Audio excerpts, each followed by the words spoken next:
តែច្រឡំថាមកកន្លែងដើរលេងអីទៅមែនទេបងប្អូនគឺឡើងមកលើភ្នំហើយក៏មកបេះស្លឹកព្រៃតែឃើញទឹកស្អាតពេកក៏ថតទៅហើយនេះគឺផ្លូវទៅបេះស្លឹកព្រៃចាបងប្អូននេះហើយមើលទៅក្រោមកន្លែងទឹកហ្នឹងគឺជ្រៅដែរណា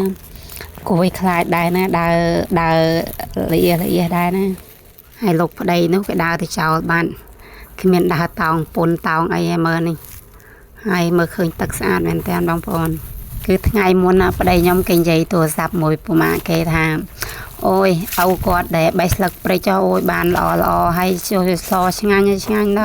ហើយខ្ញុំនៅនឹងដែរខ្ញុំស្ដាប់លើអូស្លឹកព្រៃខានហូបច្រើនឆ្នាំហើយចង់ហូបដែរណា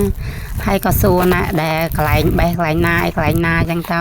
នឹកឃើញគាត់និយាយថាអូឆ្លោឆ្ងាញ់ដល់ខាងនេះក៏ចង់ឆ្លោដែរណាក្នុងចិត្តគិតថាពីអ្នកប្តីពុននឹងទៅបេះស្លឹកព្រៃហ្នឹងហើយ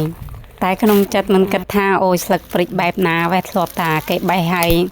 យកមកហូបក្នុងសម្លអត់ដែលទៅបេះខ្លួនឯងនឹកឃើញថាអូយដើមបែបណាអីបែបណាដែរมันអស់ចិត្តក៏ចូលទៅក្នុង YouTube ហើយអ្វី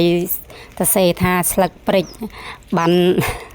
នដឹងថាស្លឹកព្រិចបែបនេះណាហើយមកដល់កន្លែងស្លឹកព្រិចហើយអត់ដឹងថាបែបណាទៀតបងប្អូនដល់ប្តីគេថានេះស្លឹកព្រិចបែបនេះ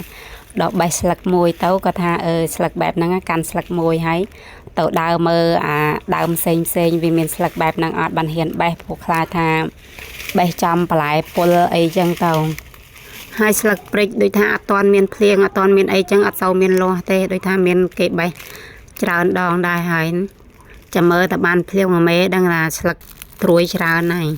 តែសំខាន់ណាបើសិនជាមកម្នាក់ឯងវិញគឺមិនដឹងថាស្លឹកព្រិចនឹងបែបណាទេបេះមិនបានទេគុំបានប្តីគេមកមួយចឹងទៅបានគេប្រាប់ថានៃស្លឹកព្រិចបែបនេះណា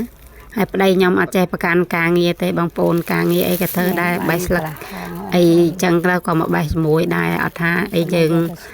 មកម្នាក់ឯងអីអត់ទេគឺជួយទាំងអស់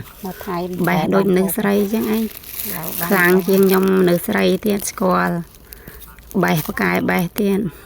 បេះទៅមួយទេតែទៅពេលសរុបទៅបេះប្រហែលជាម៉ោង11ដល់ម៉ោង2:10កន្លះបេះទៅបានច្រើនដែរបងប្អូនយកមកដល់ផ្ទះក៏ចែកគេចែកឯងឆ្លោខ្លះចឹងទៅបងប្អូនដែលនៅជាប់ហងគ្នាឆ្លោចែកគ្នាស្ងោឆ្អឹងជ្រូកនិយាយពីជាតិនេះជាតិអស់យើងដែរបានមកហូបផងចាំលោះក្រោយចាំគេមកបេះក្រោយទៅ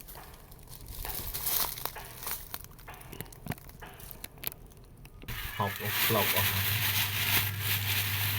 ហើយយកមកចាក់មើលទៅអូឡើងពេញកញ្ច្រែងបឹបហ្មងអានេះនៅចែកដែលគេខ្លះនេះ